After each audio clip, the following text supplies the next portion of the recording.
Hello दोस्तों, मैं हूं ऋषभ कपूर websofttutorials.com से। इस ट्यूटोरियल में दोस्तों मैं आपको HTML की इंट्रोडक्शन दूंगा और ये बताऊंगा कि HTML डॉक्यूमेंट को क्रिएट करने के लिए क्या-क्या रिक्वायरमेंट्स होती हैं। दोस्तों पहले मैं आपको बताता हूं कि HTML क्या है। जैसा कि आप स्क्रीन पे देख रहे हैं, क्वेश्चन है what is HTML। HTML stands for hypertext markup language which is used to design websites और टेम्पलेट्स। दोस्तों HTML एक हाइपरटेक्स्ट मार्कअप लैंग्वेज है जो कि वेब पेजेस को, जिसको आप टेम्पलेट्स भी बोलते हो, बनाने के काम आती है। अब दोस्तों, अब आपके दिमाग में क्वेश्चन अराइज हो रहा होगा कि इसको मार्कअप लैंग्वेज क्यों कहा जाता है। तो आप जैसा स्क्रीन पे देख रहे हैं, because it is set of markup tags, these markup tags are surrounded by angle brackets. HTML जो लैंग्वेज है ये मार्कअप टैग्स में लिखी जाती है, इसीलिए इसको मार्कअप लैंग्वेज बोलते हैं। जैसा कि आप लेफ्ट साइड पे देख रहे हैं, पी टैग है, H1 टैग है, राइट साइड पे भी पी टैग है और उसके साथ फॉरवर्ड स्लैश है, और H1 टैग के साथ भी फॉरवर्ड स्लैश है।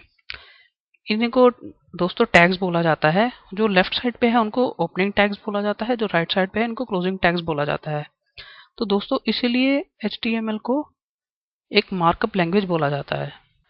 दोस्तों अगर मैं किसी भी वेबसाइट की या वेब पेज की HTML देखना चाहता हूं तो उसके लिए मेरे को अपने कीबोर्ड से Ctrl+U की प्रेस करनी पड़ेगी। अब जैसे ही मैंने प्रेस किया तो मेरे सामने उसका एक सोर्स खुल गया, जिसको हम HTML बोलते हैं, या सोर्स आप कुछ भी कह सकते हैं। तो आप देख सकते हैं यहाँ पे सेट ऑफ HTML टैग्स हैं, मार्कअप टैग्स जिनको बोला जाता है। टाइटल टैग है, मेटा टैग है, स्क्रिप्ट टैग है जिसको कि जावास्क्रिप्ट के लिए यूज किया जाता है। तो दोस्तों इससे आपको क्लियर हो जाएगा कि क्यों HTML को एक मार्कअप लैंग्वेज बोला जाता है। मैं आपको बताता हूँ कि HTML डॉक्यूमेंट को क्रिएट करने के लिए क्या-क्या रिक्वायरमेंट चाहिए होती है। फ्रेंड्स, इसके लिए हमारे को एक ब्राउज़र की ज़रूरत पड़ती है और एक टेक्स्ट एडिटर की ज़रूरत पड़ती है।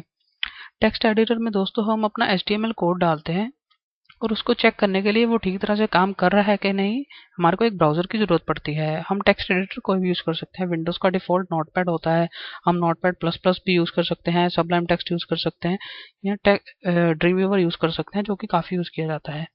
तो अगले ट्यूटोरियल में दोस्तों हम एक टेक्स्ट एडिटर डाउनलोड करेंगे और अपना पहला HTML टेम्पलेट क्रिएट करेंगे। इस ट्यूटोरियल को देखने के लिए धन्यवाद। अगले ट्यूटोरियल में मिलते हैं।